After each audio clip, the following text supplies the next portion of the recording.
आरव की शरीर के भीतर अद्भुत रोमांचक यात्रा। एक सुनहरी दोपहर 11 साल का आरव और उसकी सहेली सिया शहर के विशाल विज्ञान संग्रहालय में घूम रहे थे। आरव ने अपना चश्मा ठीक किया और उत्सुकता से चारों ओर देखा। उसे विज्ञान की हर चीज रोमांचित करती थी। सिया ने एक कोने की ओर इशारा किया जहां कुछ बहुत ही अजीब और रहस्यमयी चीज चमक रही थी। वहां एक अद्भुत मशीन रखी थी जिस पर बड़े अक्षरों में माइक्रो एक्सप्लोरर लिखा हुआ था। मशीन के नीचे लिखा था कि यह इंसान के शरीर के भीतर की यात्रा कराने में सक्षम है। तभी डॉक्टर खन्ना वहां आए, जिनके सफेद कोट और घुंघराले बाल उनकी विद्वत्ता को दर्शा रहे थे। डॉक्टर खन्ना ने मुस्कुराते हुए पूछा, क्या तुम रेत के दाने से भी छोटे होकर शरीर की सैर करना चाहोगे? आरव की आंखें खुशी से चमक उठी और उसने बिना सोचे तुरंत हाँ कह दिया। सिया थोड़ा हिचकिचाई, लेकिन आरव के उत्साह को देखकर वह भी तैयार हो गई। डॉक्टर खन्ना ने आरव को मशीन के अंदर बैठने के लिए निर्देश दिए और सुरक्षा बटन दबाया। अचानक एक तेज नीली रोशनी चमकी और पूरा कमरा रोशनी से भर गया। एक जोरदार धमाके जैसी आवाज हुई और आरव का शरीर तेजी से सिकुड़ने लगा। जब आरव ने अपनी आंखें खोली तो वो खुद को एक विशाल लाल सुरंग के बीच में पाया। चारों तरफ एक गूंजती हुई भारी आवाज सुनाई दे रही थी, धप धप धप। आरव घबरा गया। उसे समझ नहीं आ रहा था कि वो शरीर के किस हिस्से में है। तभी उसके सामने एक गोल चमकती हुई लाल कोशिका तैरती हुई आई। उस कोशिका ने मुस्कुराते हुए कहा, नमस्ते आरव, मैं रूबी हूँ, एक रेड ब्लड सेल। रूबी ने बताया कि उसका मुख्य काम पूरे शरीर में ऑक्सीजन पहुंचाना है। आरव ने धीरे से रूबी की पीठ पर सवारी की और उसके साथ बहने लगा। वे धमनियों की तेज रफ्तार वाली लहरों में किसी वाटर स्लाइड की तरह बह रहे थे। रूबी ने समझाया कि ऑक्सीजन के बिना दिमाग और मांसपेशियां काम करना बंद कर देंगी। आरव ने देखा कि रक्त का प्रवाह एक महान नदी की तरह शरीर के हर कोने को जीवन दे रहा था। अचानक रक्त का प्रवाह उन्हें ऊपर की ओर ले गया और वे एक नए क्षेत्र में पहुंचे। वे मस्तिष्क के मुख्यालय में पहुंच चुके थे, जहां का नजारा पूरी तरह अलग था। वहां लाखों न्यूरॉन्स तारों की तरह चमक रहे थे और आपस में जुड़े हुए थे। बिजली की गति से संकेत इधर उधर दौड़ रहे थे, जैसे कोई बड़ा कंप्यूटर काम कर रहा हो। एक मित्रवत न्यूरॉन ने आरव का स्वागत किया और उसे मस्तिष्क के कार्यों के बारे में बताया। न्यूरॉन ने कहा, हर सोच, हर याद और हर मुस्कान यहीं से शुरू होती है। तभी आरव को अचानक कल का अधूरा होमवर्क याद आया और वो थोड़ा परेशान हुआ। जैसे ही उसने सोचा, आरव ने देखा कि उसके पास एक खास न्यूरॉन तेजी से चमक उठा। न्यूरॉन ने हंसते हुए कहा, यही यादों का घर है, जहां तुम्हारी सारी जानकारी जमा होती है।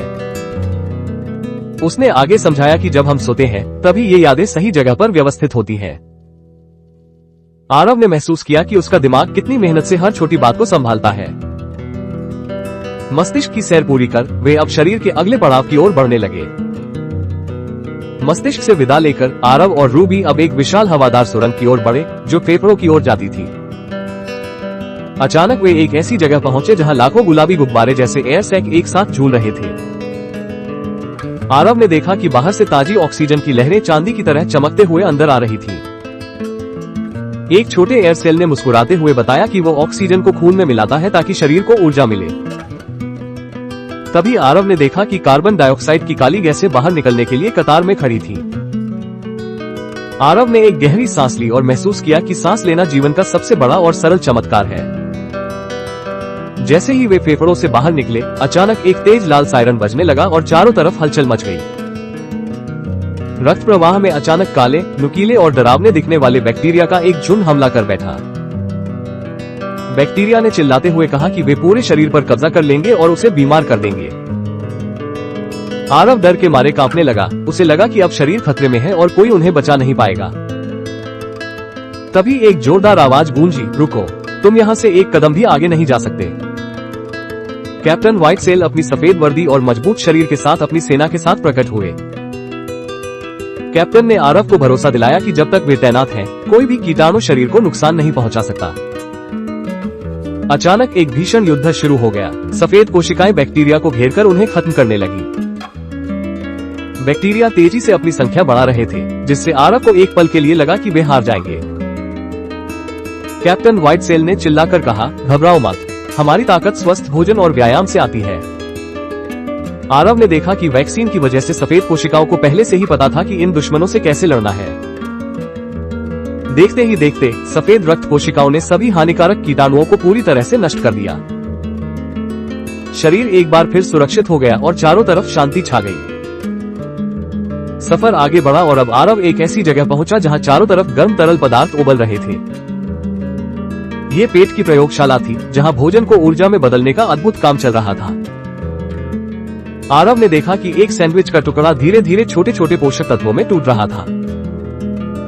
पेट की दीवार से एक आवाज आई, नमस्ते आरव, मैं भोजन को बचाकर शरीर को असली ताकत देता हूँ। आरव ने उत्सुकता से पूछा, क्या जंक फूड खाने से आपको परेशानी होती है?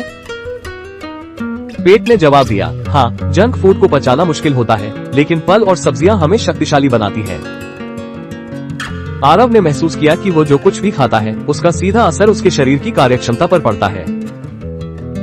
अब आरव अपनी यात्रा के अंतिम पड़ाव शरीर के मजबूत ढांचे यानी कंकाल के पास पहुंचा। हड्डियां विशाल सफेद इमारतों की तरह दिख रही थी जो पूरे शरीर को सहारा दे रही थी। जिज्ञासावश आरव एक हड्डी के अंदर गया जहां उसने बोन मैरो का अद्भुत नजारा देखा। वहां लाखों नई रक्त कोशिकाएं बन रही थी जैसे किसी फैक्ट्री में नए खिलौने बनते हैं। एक बोन सेल ने आरव को बताया, तुम्हारा शरीर हर सेकंड खुद को नया बना रहा है ताकि तुम बढ़ते रहो। तभी आरव की कलाई पर बंधी घड़ी जोर जोर से बजने लगी और उसमें डॉक्टर खन्ना का चेहरा दिखा। डॉक्टर खन्ना ने मुस्कुराते हुए कहा, आरव, अब वापस आने का समय हो गया है, मशीन का समय समाप्त हो रहा है। अचानक सब कुछ तेजी से घूमने लगा और एक जोरदार बूश की आवाज के साथ आरव वापस अपनी असली ऊंचाई पर आ गया।